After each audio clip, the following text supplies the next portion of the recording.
So if I told you that I have shifted a hurricane, I don't know how many of you would believe me, but I can tell you that there are 5 people, one of whom was here at that conference, who came from Jacksonville. Josh, you were there, you heard it, he was here.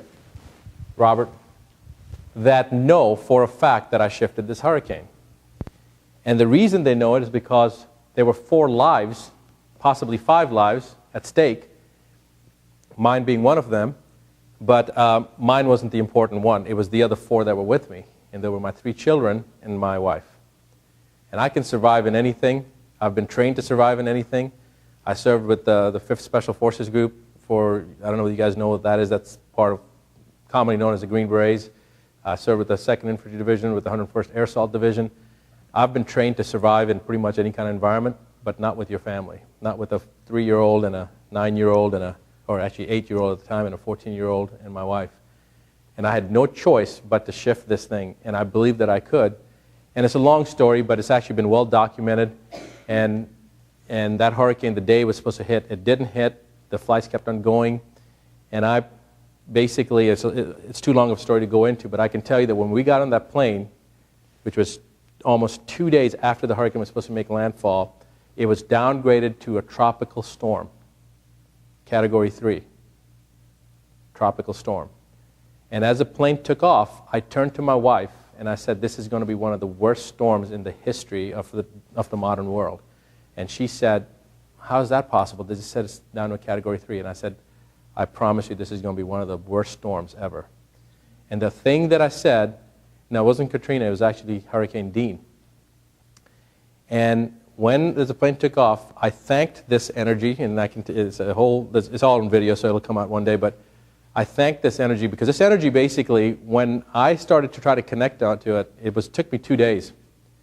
But when it finally did, it was like this massive dark thing that encompassed everything around me. It was like it just boom, came up on the world and said, the question that came to me was, who do you think you are? What audacity do you have to think that you can connect with me?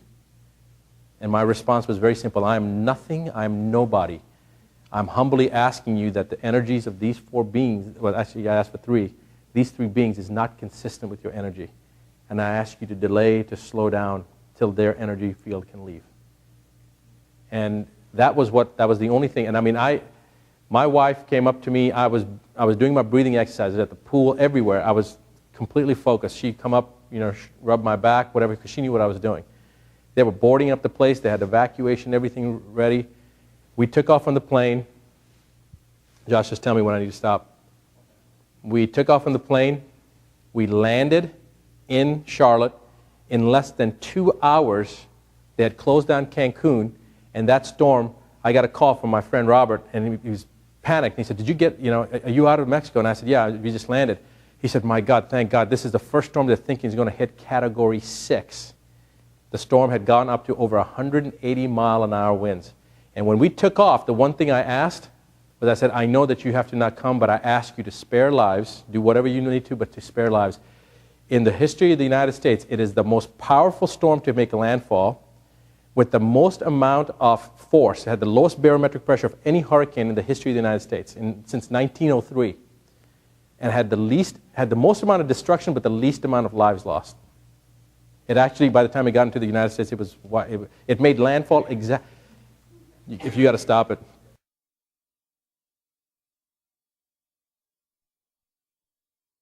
Cancun, in south of the Yucatan Peninsula, right on the Belize border, 20 miles from the Belize border. I was there to see a property, an island. And I went back up, and that's when the hurricane was supposed to hit. And it was supposed to make landfall in Cancun. Do you know where it made landfall? It made landfall in Chetumal, 21 miles northeast of Chetumal, which is exactly where I was, 21 miles northeast of Chetumal. It made landfall exactly there. This was on the hurricane thing. Exactly the property I was seeing was a 600-acre island, went right over it. That's exactly where it made landfall.